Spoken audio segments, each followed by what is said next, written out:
And leadership's actually what gives your life meaning. So putting yourself in a position where you have responsibility to serve others is exactly how you want to position yourself. I say it a little different than Dave, but you mentioned this earlier before we went on camera. Leadership is just the commitment to get from here to there. Exactly. Okay, so whatever it is you want to do, I want to write a musical. Okay, well, if you've got commitment to get from here to there, you're a leader. So yeah, leadership is what brings meaning to life because it brings creativity and progress. Yes, sir. So if you're stuck in not knowing where you are, or if you refuse the accountability of articulating where you want to go, then you're going to spin in a circle, and that's always going to end up with bad self-destruction of some sort.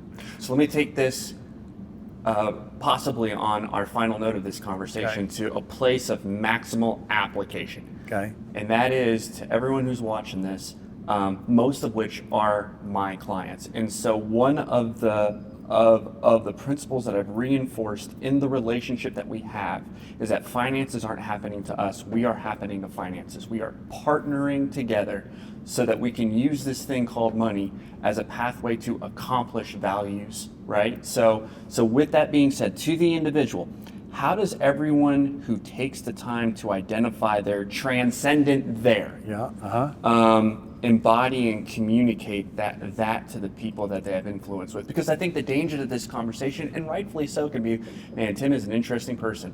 And man, the oil field is an interesting place. And man, I'm glad there's some people who are doing it right. But how does that affect me? Well, I would say I'm involved in many organizations of different kinds that are applying this, including our own family.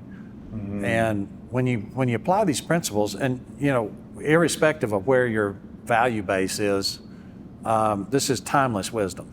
Yes, sir, it is. You can go to the current volume of business books, and if you ask yourself, like, oh, how do I do Covey? How do I do Collins? How do I do Maxwell? Yeah. Do those things, and then you're implementing their principles. Yeah. You can go to Solomon, and 3,500 years ago, that was the good to great. 3,500 years ago was Proverbs, right? And Ecclesiastes, right? You can go to those, the same basic ideas, okay? So when you set self aside and serve a purpose that's bigger than yourself, always works a whole lot better than when you try to bend reality to yourself, which never works, okay?